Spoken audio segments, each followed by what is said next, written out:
మీ business ను develop చేసుకోవాలి అనుకుంటున్నారా? మీ పరపతిని పెంచుకోవాలి అనుకుంటున్నారా? అయితే ఓకే టీవీ ద్వారా L band, aston band ad, scrolling ad, ad with voice overs, logo bug, video ads ద్వారా మీ యాడ్స్ ను పబ్లిష్ చేసుకోండి. సంప్రదించవలసిన ఫోన్ నెంబర్ 8520917933. కేసులకు భయపడం బీఆర్ఎస్ కు పటిష్టమైన లీగల్ సెల్ ఉంది. కార్యకర్తలపై తప్పుడు కేసులు పెడుతున్నారని ప్రభుత్వంపై మండిపడ్డారు కేటీఆర్. బీఆర్ఎస్ ను లేకుండా చేయడం ఎవరి వల్ల కాదని కౌంటర్ ఇచ్చారు. కాంగ్రెస్ పార్టీ ఇచ్చిన హామీలను ఎప్పటి వరకు అమలు చేస్తారో చెప్పాలన్నారు కడియం శ్రీహరి. తప్పుడు కేసుల బాధితులకు పార్టీ లీగల్ సెల్ అండగా ఉంటుందని హామీ ఇచ్చారు. కేసులకు భయపడేది లేదని, తప్పుడు కేసులను ఎమ్మెల్యేలు, మాజీ ఎమ్మెల్యేలు సీరియస్ గా తీసుకొని పోరాడాలన్నారు. ఒక బీఆర్ఎస్ ఎంపీపీపై కేసు పెడితే మిగిలిన బీఆర్ఎస్ ఎంపీపీలు కూడా స్పందించాలన్నారు. ఎక్కడికక్కడ సమిష్టిగా పోరాడాలని పిలుపునిచ్చారు.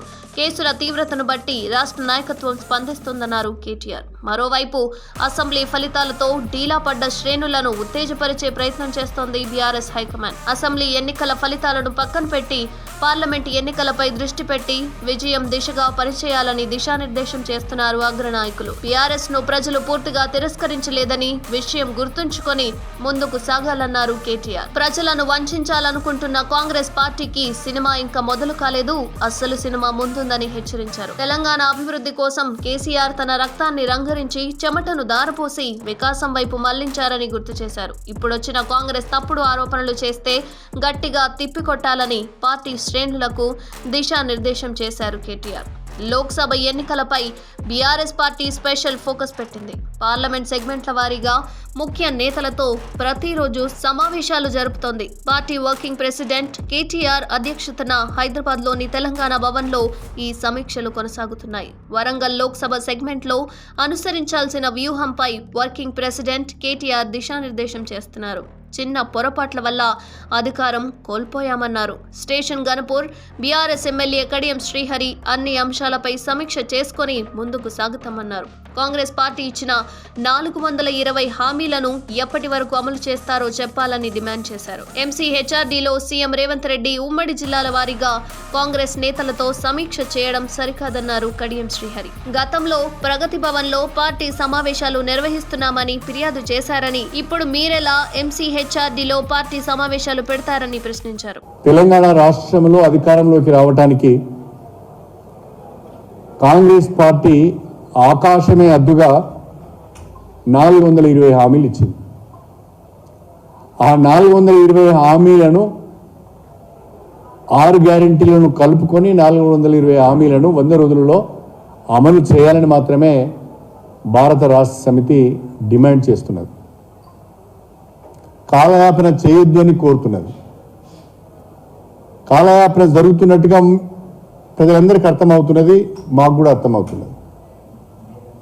దరఖాస్తుల స్వీకరణ, దరఖాస్తుల డిజిటలైజేషన్, వాటి పరిశీలన, ఆధార్కు వైట్ రేషన్ కార్డుకు అనుసంధానం, ఆ తర్వాత బ్యాంక్ అకౌంటు పొందుపరచలేదని మరొకసారి కాలయాపన, విధి విధానాలను గైడ్ లైన్స్ రూపొందించడానికి ఒక మంత్రివర్గ ఉపసంఘం, ఇదంతా చూస్తూ ఉంటే కాలయాపన కొరకే ఇవన్నీ జరుగుతున్నట్టుగా అర్థమవుతున్నది. ముఖ్యమంత్రి గారు కానీ లేదా ఉప ముఖ్యమంత్రి గారు కానీ ఏ ఒక్కరు కూడా స్పష్టంగా మేమిచ్చిన ఈ 6 గ్యారెంటీలను లేదా మేము వివిధ డిక్లరేషన్ల ద్వారా BC declaration, SC declaration, youth declaration, మహిళా డిక్లరేషన్, రైతు డిక్లరేషన్, ఇంకా అనేక డిక్లరేషన్ల ద్వారా రాష్ట్ర ప్రజలకు ఇచ్చిన హామీలను ఏ రకంగా అమలు చేయబోతున్నారో స్పష్టంగా చెప్పడం లేదు, స్పెల్ అవుట్ చేయడం లేదు. ఉదాహరణకు రైతుల రుణమాఫీ ఉన్నది. ఈ 100 రోజులలో చేయలేము, లేదా 6 నెలలకు చేస్తాము, లేదా వచ్చే సంవత్సరం చేస్తాము, లేదా రాష్ట్ర ఆర్థిక పరిస్థితి కుదుటపడ్డ తర్వాత చేస్తాము, లేదా మేము లోన్స్ కొరకు అప్లై చేసుకున్నాము, కేంద్ర ప్రభుత్వం నుంచి ఆర్థిక సహకారం అడుగుతున్నాము, లేదా రిజర్వ్ బ్యాంక్ ఆఫ్ ఇండియా నుంచి లోన్స్ కొరకు అప్లై చేసుకున్నాము, అవి వచ్చిన తర్వాత ఇస్తామని ఏదో ఒక భరోసా ఇచ్చే విధంగా ఏ ఒక్క వాళ్ళు ఇచ్చిన ఏ ఒక్క హామీ మీద కూడా స్పష్టమైన ప్రకటన రావడం లేదు. అది రైతుల రుణమాఫీ కావచ్చు, లేదా రైతు బంధు కావచ్చు, లేదా వరి ధాన్యానికి ప్రతి క్వింటల్కు 500 రూపాయల బోనస్ కావచ్చు, మహాలక్ష్మి పథకంలో చెప్పిన విధంగా ప్రతి మహిళకు 2500 రూపాయలు నెలకు ఇవ్వడం కావచ్చు, గ్యాస్ సిలిండరు 500కి ఇవ్వడం కావచ్చు, పెన్షన్లు 4000కు పెంచి ఇవ్వడం కావచ్చు, 200 యూనిట్ల వరకు ఉచిత విద్యుత్ విషయంలో కానీ ఏ ఒక్క విషయంలో ఏ ఒక్క హామీ విషయంలో కూడా స్పష్టత ఇవ్వలేకపోతున్నారు. నేను రాష్ట్ర ప్రభుత్వాన్ని అడిగేది ఏంటంటే, మీరు 100 రోజులలో చేస్తామని అంటున్నారు, సంతోషం, చేయండి. దాని కొరకు మీరు హోంవర్క్ చేయండి, ఎక్సర్సైజ్ చేయండి, రిసోర్సెస్ని మొబిలైజ్ చేసుకోండి, మేము వద్దనడం లేదు.